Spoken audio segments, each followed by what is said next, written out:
normal ken yam ka nas dial content barwani lingwa same bana jo me bana jeling jo me bere kuumɛ ka South Sudan kole la report me shangun kuumɛ UN jo ban lingwa same la kuumɛ South Sudan che yoto ngwane ken long no shaka laslet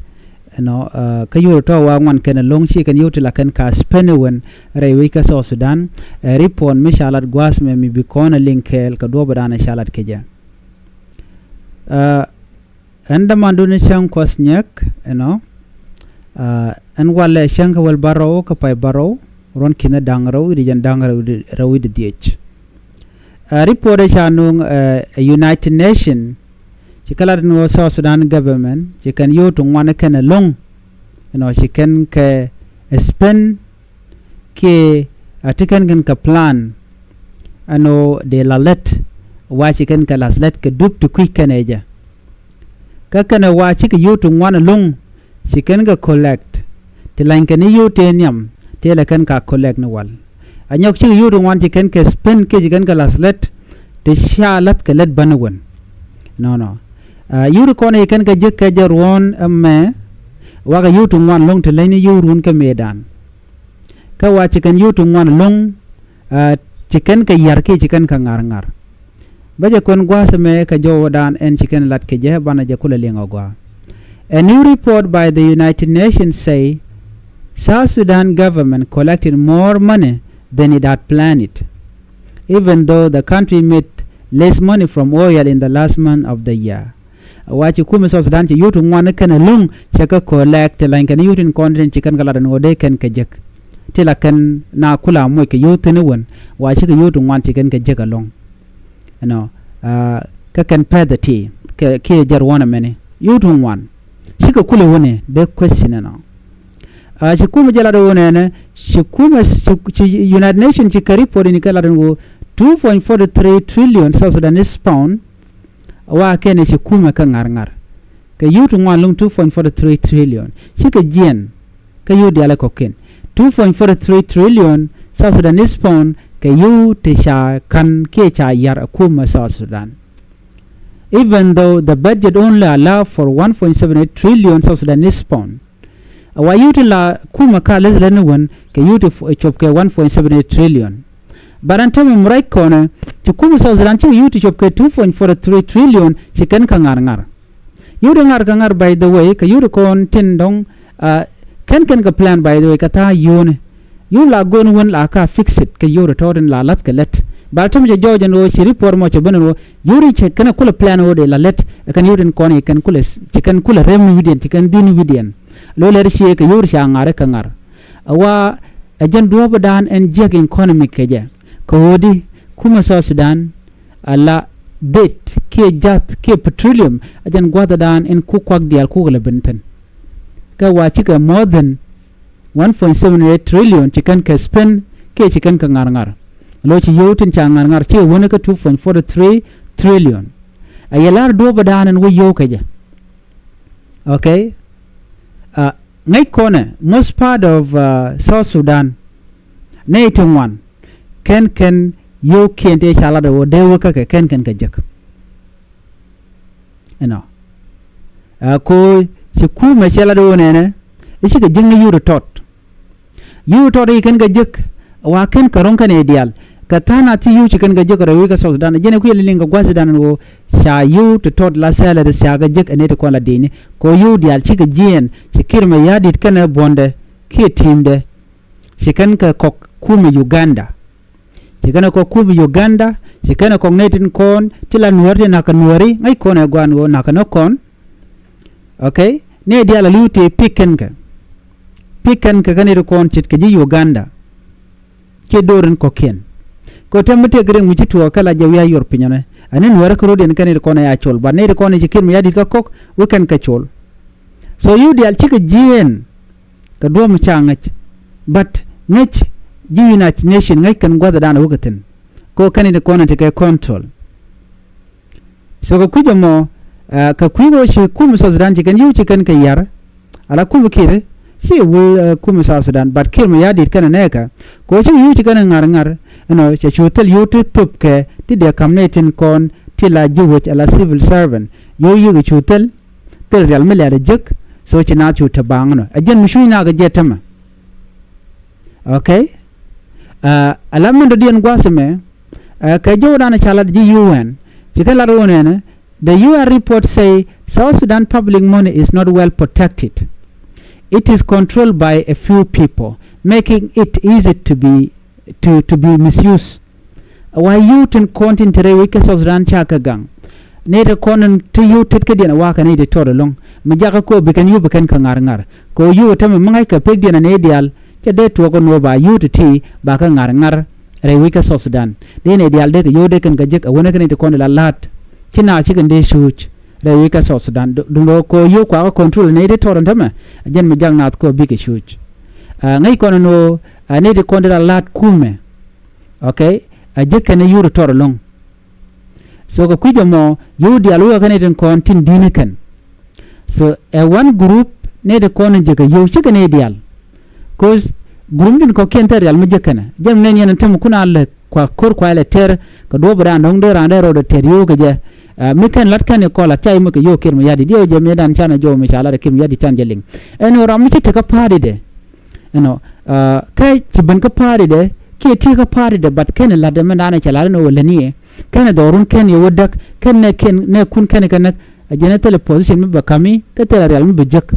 jen mena rian tama ko na ko dak don were cha don were dak bang dak je ko ba yo ba ko le je ko yo kwa control kirme yadi ken ne ka ba de report yen chanen gwasme eno sukum so sudan che yutu ngwa lung che ka taw cho cha ka cham kan ka cham bat cha taw ni ke tele ka bang medan chane lingono ne la ne to la kene jen binaw ka bang iran jen yo gore yoka ba jogo no wer ka bang mi shoka bang ba jogo no yuko ka tin pan ti figure ja tin nyu de jen oti ka yoka bang ba mi jini de je kam yo ba hotel paper tel wargane ko la kam dir ko ko so ne me a system cha ya leka do kon chalo no ne e chiang mi jek ana me by the way ajem ne ne antama ne to wan telekalat chine dial na jen gollani ko telengu tele yutu jega okay ala government office like office of the president and the minister of finance okay laken company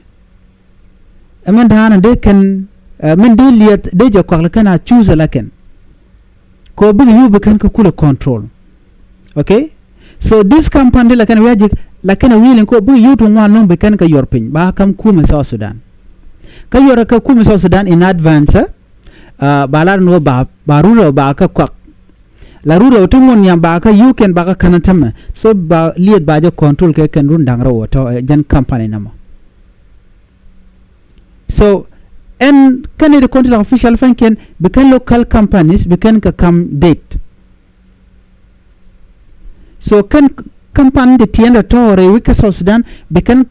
liet bekan onyo muku kana cook kampan tindit panken bekan ga chuko ka international community ke international traders ala ne de kontila jinya gatka ajen do badan en ngayen no ku yoku la jeka ja so can you dial la ga wiya taw ke ne ke New York ba ga nyogo jak ke bang intere wika Kenya bako jaka Uganda bako jaka Dubai ala UAE United Arab Emirates tele you to tere which ka South Sudan you dia nanga ka New York baka nang kan you dia la oil money ke euro ko ne jige kum South Sudan bako tawno ka New York metogani ngada jen wo jen dan lat ke jangantama tele liet mukwa wika South Sudan be South Sudanese baga benefit liet ke liwa ko ngara jingu le nane la ripola we be narar so baun ba yu del ba to New York New York and wini minute ko de la South Sudanese bekan you bekan go jak bekan transfer ka bank dun Kenya be Kenya bekan yo transfer ba Uganda nyok ba nyo transfer ka United Arab Emirates ko kan goten content chicken invest in kan jang jan gwada dan en we yo dial wakaten na chicken chuj bangre wika South Sudan by the way china kamisha plan a kirma yadit okay so mun dian biang hai gwada me some companies ti chicken karyaleka tin ku yulo wakake ke company tiene tem shala mug general trading wa en company me chaje ngai ko jen la kon la ja no ngade nye alo chang tele budget ba kampana mo ba kon ba jenu de ni rewe ka South Sudan alo ku kan la mi ne de ni ko bi na bi ko na ma tele me do dien let kir ma yadi de chala do karon kin dang ro badak ajen gwate da ne cha yo liet cha ga yaralung me da ne sha gu no bi mal be ben ku mi kir ma yadi me ko mal me ko ila tan cho yo to wana long to chop ke 378 billion SSP cho kan ke spend 378 billion South Sudanese pound ke yuru wan long te cha spend lora bang e ko bi mal be ben ko ngai ken run chicken bu kwale run jeli na ne tama doctor ma char mate da wuch ti dia la ken jel lora bang ne smoothly talam jiang mu to ko banga ti gota kontu wu yuten de no ba cham ne yo ne na je mu chu na tama tele salaries ne salary ndi ke tele de ka tin ke yo yuru ko de kamna ka tin bat kim ya dit chicken ka ga kan dial cha goro ba yo ba ka je so gor jeno yo ba ga ti amat amani mo bina bi ke gave up ni de konin gor ke yo so tama jen cha ne yo cha ka yar kir ma yadi chicken yo rungwan je kan ka yar yo de lano ke je chang mular ke je no ke ne tiken ke de ni ka win de ko ken lo kir ma yadi no yo ra kapin okay ayamana lad gwas me ke report me shalat the report also say that South Sudanese has borrowed billions of dollars from bank since 2012 but the government has not been paying back this loan. In January 2024 an international court say South Sudan owe over $1 billion to Qatar National Bank. $1 billion to Goreke Qatar National Bank. Another bank the Africa Export Import Bank. African Export Import Bank jan gur yu ke jan January ma pay 2025 la pay kel ci kala do gur kan yu to ngon ka South Sudan e ken ne e ken ci South Sudan ci yu to ngon long to chop ke $657 million ci ken ka den ti shala do ba ka yor pin ka liet $657 million te ba yor pin ka liet a jan do bran la ken wa den ga jeb ne yor pin ka liet so ka cham kan kay yo anyok ka court document dana cha non kene ko la jillo gwada dana cha kum South Sudan cha ka nyok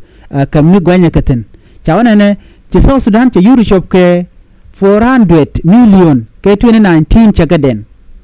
ke 2020 cha den ke 63 million cha ga nyok den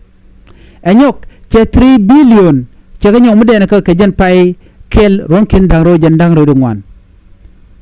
men mu right ko na tamme name a court case ka kuma South Sudan tele kan kuma South Sudan kan riatan mishit kan mentama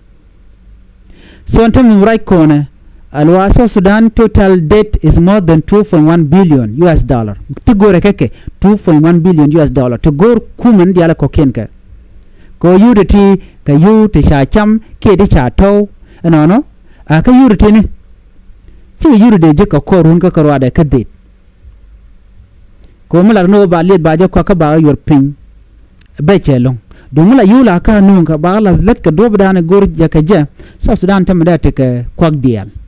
so jen do bada na cha yo cha ga yar ka je murai ko na tam yo South Sudan cha ga yar kir ma yadi jen jo da na gode nya yakel please nya ga ne ko ken bi ka te ka ngai katin ko lat ka rodien yo ne kontin de kam ke chit ka salaries ano ba ko mun ngode jen menen yana kir ma yadi te roje tam ka ji parliament no menam bi ala slet kwana yoro yo civil servant fin lat la lat kume nyeje la teacher ne de kon la police ni security gani official in kon ne de ala kon kan you kan jigre ko South Sudan yoro yo ken kama ka we aka kam ko yo anyok sia order she kim yadi de nyoko tomno be manja kam chief of defense force and wojin woti chalka to ghost name show nenten kontin chitelet kati shot ken te kare jamo kwa yule cham go kwide this is where money goes by the way don gwada wo yude aluga ten cham ka akumi kem yadit so ajan jo dana gode nyaaya kelem biata mal babai